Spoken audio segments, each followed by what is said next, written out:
Hello, everyone, and welcome to this edition to Tiger Eye Talk. Hold on, we're having some technical difficulties. I'm sorry. Let me take care of those right quick. And unfortunately, today we do not have a guest. They had to cancel at the last minute. So I'm going to share some helpful information with you during this episode of Tiger Eye Talk. It's a new year. Everyone has new goals in place, I'm sure. And I don't think I am live on all my channels. I'm so sorry if I'm not. Okay. I don't think I'm live on Facebook. I can go back and post this later on Facebook. We are streaming on several different platforms. I don't know what happened to our connection to Facebook, but we will fix that. So if you are watching us on YouTube, please do go ahead and subscribe to our YouTube channel. Just hit the subscribe button or ring that bell so that you can be notified every time that we do go live. We do Tiger Eye Talk once a month, the first Tuesday of every month at 10 a.m. If you're interested in being a guest on Tiger Eye Talk, we would love to have you as a guest. So do reach out, send me a private message, and we can get that set up for you. I do have a few dates left for 2025 for anyone that may be interested in being a guest on Tiger Eye Talk. As I said before, our guest had to cancel at the last minute because of an emergency. So we do wish them well. And I'm just going to talk about some delegation for you today. As we have entered into a new year, and delegating may be one of your goals as a business owner. So I'm going to give you some tips and some information around delegating. So why delegation matters in business. Letting go of certain tasks that you need done to ensure that your business is running smoothly can be challenging, for sure.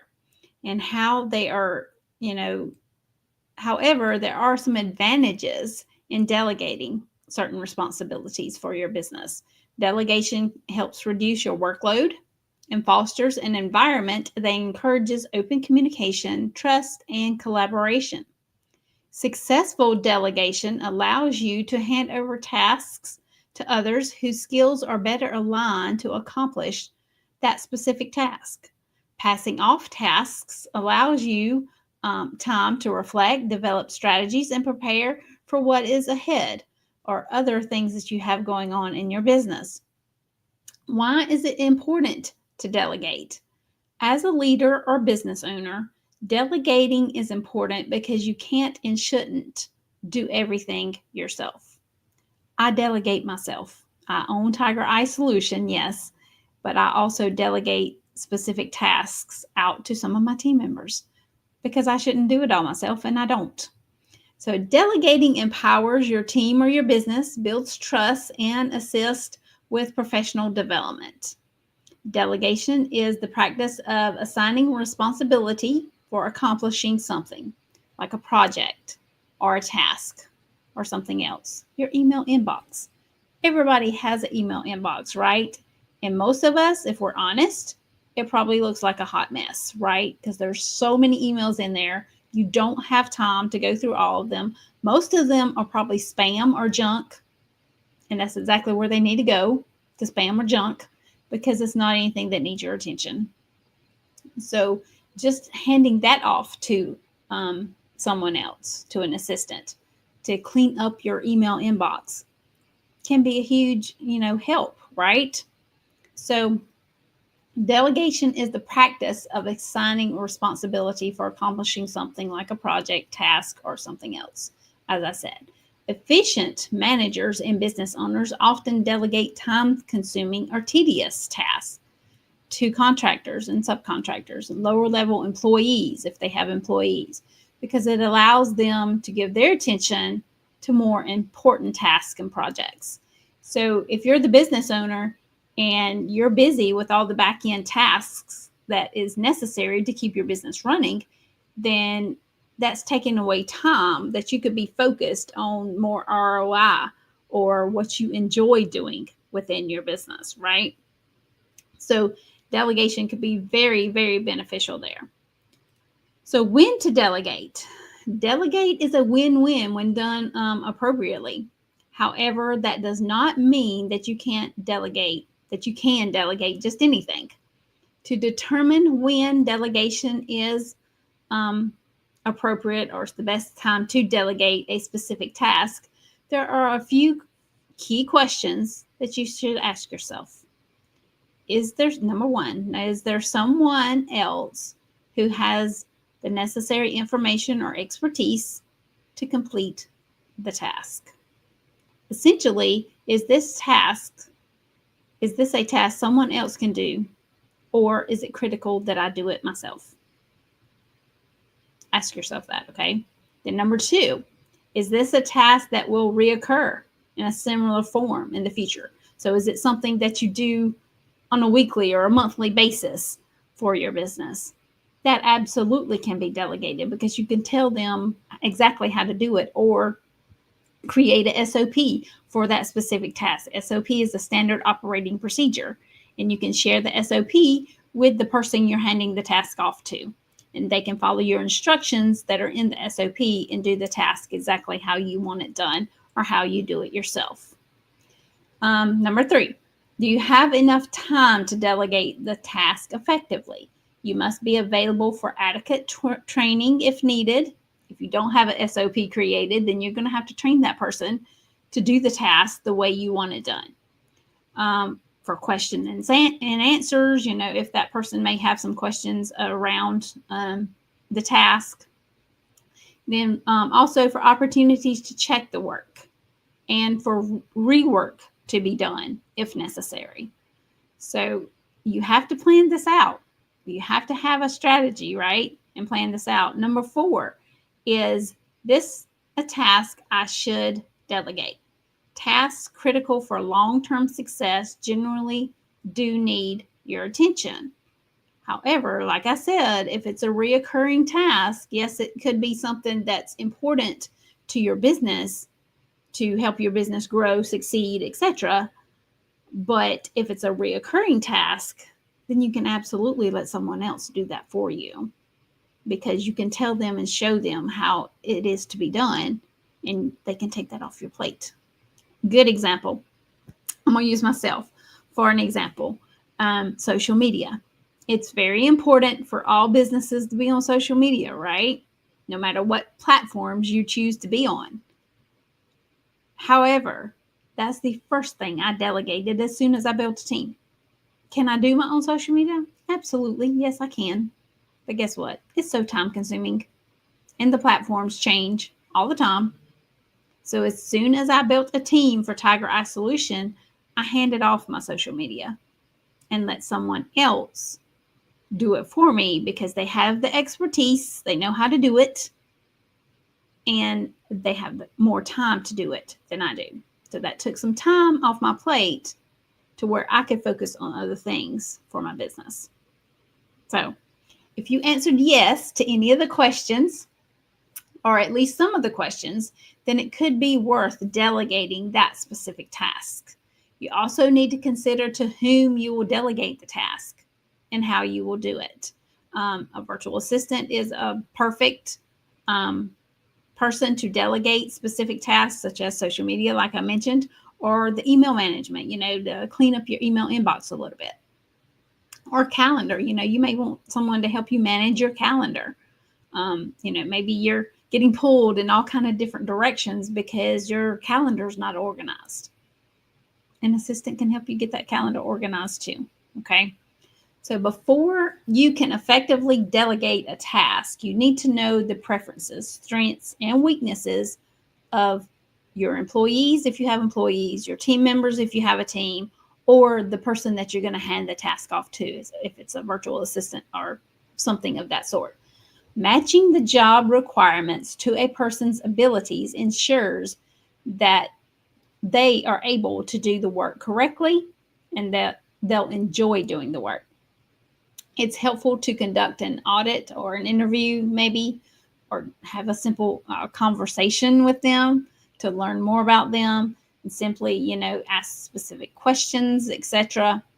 or simply ask, team members, is there any specific task that they're interested in doing? Okay.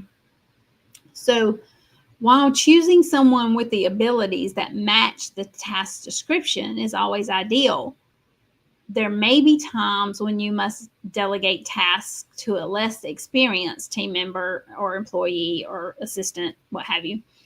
In situations where you're on a deadline and pressing tasks must be divided equally among your employees or team members to ensure the work gets done. Provide them with detailed instructions or SOPs, because that's where the instructions could be, is in an SOP. Again, that's a standard operating procedure. Or the task at hand, and check their work often. So again, you could provide them with detailed instructions on the task at hand and check their work often. If it's a time-sensitive type of project, okay, or task that you're giving them, it has to be done within a week, right? Or you have a specific date that this project or task has to be completed by, then you may need to move in a more quickly manner, right? So there are different areas where you can get that done as well. Here are a few more tips to effective delegation. Analyze your tasks. Select the ones to delegate, the specific ones that you want to delegate. Define the tasks or tasks. In other words, create an SOP for it, a standard operating procedure. And if you don't know what that is or how to do that, I'll be happy to explain it to you. Let's have a conversation. There's forms. You can find a form very easily too that kind of tells you how to fill it out. Provide support. As the team member, employee, or whomever you have had the task off to is going through the process of getting that task done, make sure you're being supportive to them. Check in with them and see if they have any questions or how it's going. How far along have you gotten in this project? Or how much more do you have before it's completed, etc. Monitor and review, and you definitely want to review it after it is completed. Or, at the end, maybe have another conversation with the person that actually did that task for you and see how they did XYZ, whatever it was. Let them explain things to you as well. If they didn't do it, if you did create an SOP and things look like they may have been done a little bit differently than what was in the SOP, have that conversation. They may have some, expertise tips to share with you that helped them get it done more quickly or smoothly. They may have a new strategy or something they could share with you that helps get that specific task done in a better manner. So you definitely want to have those conversations as well. And then here are some types of tasks that you can delegate. Client communication, monthly reports, project assistance, social media. Now, there are 3 top tasks that you can delegate as well. Tasks that don't require your expertise. Okay. Like I said in the beginning, it's a win-win situation for everyone, you and the person you're delegating to, and whoever you're delivering it to. If it's a client or customer of yours and you have to deliver this project to them when it's done, everybody wins. The person that needs the project doesn't have to do it. You don't have the expertise to do it, or it's going to take you a whole lot longer to get it done if you have to figure out how to do XYZ, whatever it is. But if you delegate it and hand it to someone, assistant, employee, team member, whomever, that has the expertise and has those specific skills to do that specific task or that type of project, it's going to get done a whole lot faster, right? So tasks that don't require your expertise, you definitely want to hand off and let someone else, delegate it to someone else and let them do it. Tasks that are routine but a priority. In other words, like I said before, something that is reoccurring. You do it, it needs to be done on a weekly basis or a monthly basis, etc. Those are definitely tasks. If you have an email newsletter, you could delegate that. If you already have your template put together, or an assistant can even create you a template if that's something that you need, if you're just starting to put together an email newsletter. So that's something that's reoccurring, because you're going to send it out once a month, twice a month, ever how often you're going to send it out. So that is a reoccurring thing that you can hand off and let someone else do that for you. All right. And the last one is tasks that you don't like to do. Tasks you don't like to do. Now, this one's important because I'm pretty sure there's a lot of business owners out there that actually do things that they do not enjoy doing for their business. And that's not absolutely necessary. You don't have to do that when there's someone else that probably enjoys doing that. It's their expertise area, right? They have expertise in that area to do that specific type, like social media, for an example. Yes, we all know we have to be on social media. It's a given. However, do we all enjoy creating our social media posts, graphics, content, etc., all the things that go with it? Maybe, maybe not. If you're one of those people that does not enjoy that, or maybe there's not enough hours in the day for you to get that completed, then delegate it to someone else. It's their expertise. It's going to take them a whole lot less time to do it than it's going to take you. And you're still getting out there on those platforms like you need to be, right? So there's a few examples of things that you can delegate to an assistant, an employee, or a team member, whatever the case is for you. If you have questions about anything that I shared about this delegation, please post them in the comments below or reach out to me and let's have a conversation. I'll be happy to answer your questions, or maybe even go more in depth about delegation if that's something you're considering doing. As we just started the second month of the new year, right? So you're working on your goals that you set for 2025, and maybe that's one of them, is start to delegate some tasks within your business to an assistant or a team member or whomever, but you're not quite sure how to make that happen, or how to transition that from something that you do to something someone else does. Be happy to talk to you about that and kind of help simplify it for you, if you will, to where it's a more smoother transition for you than maybe a complicated or difficult one, if you don't completely understand that process of how that can happen for you really easily. So again, if you have any questions about the delegation that I shared here today, I'd be happy to discuss it with you. And my apologies for our guest not being able to join us today for Tiger Eye Talk. So I know this talk was a little bit different than what we normally do, but when the guest cancels at the last minute, they had an emergency, then you have to kind of improvise, right? Come up with something so that you can still do the show. So thank you so much for joining. If you joined me live, I appreciate it. And again, if you're watching us on YouTube, go ahead and hit that subscribe button and ring that bell so you can be notified every time that we go live. And until next month, I hope everyone has a great week.